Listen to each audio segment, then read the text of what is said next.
ഒരു മാസത്തിനുള്ളിൽ 4 10ാം ക്ലാസ്സിലെ വിദ്യാർത്ഥികൾ ആത്മഹത്യ ചെയ്യുന്നു.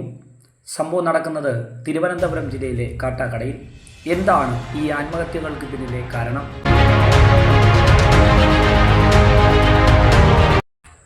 4 സംഭവങ്ങൾക്ക് പിന്നിൽ വ്യത്യസ്തമായ സാഹചര്യങ്ങളും കാരണങ്ങളും ഉണ്ടായിരിക്കാം. പക്ഷേ ഈ സംഭവങ്ങളെ ഒരുമിച്ച് ചിന്തിക്കാൻ നമ്മെ പ്രേരിപ്പിക്കുന്ന ഒരു ഘടകം കൗമാരക്കാരുടെ മനഃശാസ്ത്രവുമായി ബന്ധപ്പെട്ടതാണ്.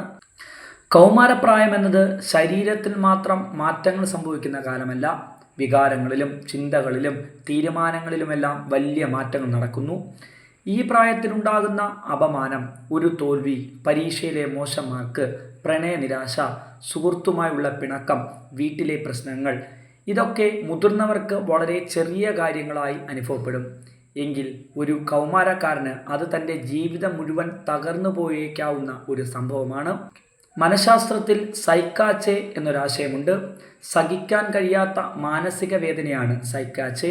പലപ്പോഴും ആത്മഹത്യാ പ്രവണത മരണത്തെ ആഗ്രഹിച്ചതുകൊണ്ടല്ല, ആ അസഹനീയമായ മാനസിക വേദനയിൽ നിന്ന് രക്ഷപ്പെടാൻ മറ്റൊരു വഴിയില്ല എന്ന് തോന്നുന്നത് കൊണ്ടാണ്. ഇവിടെ മറ്റൊരു പ്രധാനപ്പെട്ട ആശയമുണ്ട്, കൊഗ്നിറ്റീവ് കൺസ്ട്രക്ഷൻ. മാനസിക സമ്മർദ്ദത്തിലായിരിക്കുമ്പോൾ തലച്ചോർ എല്ലാ സാധ്യതകളും കാണാതെ പോകും. ഇനിയൊരു വഴിയുമില്ല, എല്ലാം അവസാനിച്ചു എന്ന ചിന്തകൾ മാത്രം മനസ്സിൽ നിറയും. യഥാർത്ഥത്തിൽ സഹായവും പരിഹാരങ്ങളും ഉണ്ടെങ്കിലും ആ നിമിഷം അത് കാണാൻ കഴിയാത്ത അവസ്ഥയാണിത്. ഇതിന് പിന്നിൽ കൗമാരപ്രായത്തിലെ തലച്ചോറിൻ്റെ വളർച്ചയും ഒരു ഘടകമാണ്. വികാരങ്ങളെ ശക്തമായി അനുഭവിക്കുന്ന ഭാഗങ്ങൾ ഈ പ്രായത്തിൽ വളരെ സജീവമാണ്. എന്നാൽ വികാരങ്ങളെ നിയന്ത്രിക്കാനും ദീർഘകാല ഫലങ്ങളെ വിലയിരുത്താനും സഹായിക്കുന്ന ഭാഗങ്ങൾ തലച്ചോറിൽ വികസിച്ചിട്ടുണ്ടാവില്ല. അതുകൊണ്ട് ഈ പ്രായത്തിൽ വികാരങ്ങൾ കൂടുതൽ തീവ്രമായി അനുഭവപ്പെട്ടേക്കാം.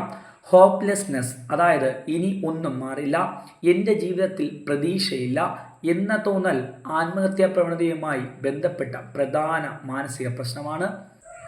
എന്നെ ആരും മനസ്സിലാക്കുന്നില്ല, ഞാൻ എല്ലാവർക്കും ഒരു ഭാരമാണ്, ഞാൻ പൂർണ്ണമായി ഒറ്റപ്പെട്ടവനാണ് എന്ന തോന്നലുകൾ ശക്തമാകുമ്പോൾ അത് അപകട സാധ്യത വർദ്ധിപ്പിക്കും. അതുകൊണ്ട് കുട്ടികളോട് ഇത് ചെറിയ കാര്യമല്ലേ, ഇതൊന്നും പ്രശ്നമാണോ, നിനക്ക് ധൈര്യമില്ലേ എന്ന രീതിയിൽ ഒരു കാരണവശാലും പ്രതികരിക്കരുത്. അവർ അനുഭവിക്കുന്ന വേദന അവർക്ക് യഥാർത്ഥമാണ്, വളരെ വിലപിടിപ്പുള്ളതാണ്. ആദ്യം വേണ്ടത് ഉപദേശമല്ല, കേൾക്കലാണ്. ഒരു അധ്യാപകൻ, ഒരു രക്ഷിതാവ്, ഒരു സുഹൃത്ത് വിധിക്കാതെ കേൾക്കാൻ തയ്യാറായാൽ ചിലപ്പോൾ അതൊരു ജീവൻ തന്നെ രക്ഷിച്ചേക്കാം. ഓരോ ആത്മഹത്യയ്ക്ക് പിന്നിലും വ്യത്യസ്തമായ കാരണങ്ങൾ ഉണ്ടാവാം. എന്നാൽ ഒരു കാര്യം പൊതുവായുണ്ട്, മാനസിക വേദന തിരിച്ചറിയുകയും സഹായം തേടുകയും ചെയ്യുന്നത് ബലഹീനതയല്ലെന്ന് കുട്ടികളെ ബോധ്യപ്പെടുത്താൻ സമൂഹത്തിനാവണം. കാരണം ചിലപ്പോൾ ഒരു കുട്ടിക്ക് വേണ്ടത് പരിഹാരമല്ല, ഞാൻ നിന്നെ കേൾക്കുന്നുണ്ട്, നീ ഒറ്റയ്ക്കല്ല എന്ന് ആത്മാർത്ഥമായി പറയുന്ന ഒരാളെയാണ്.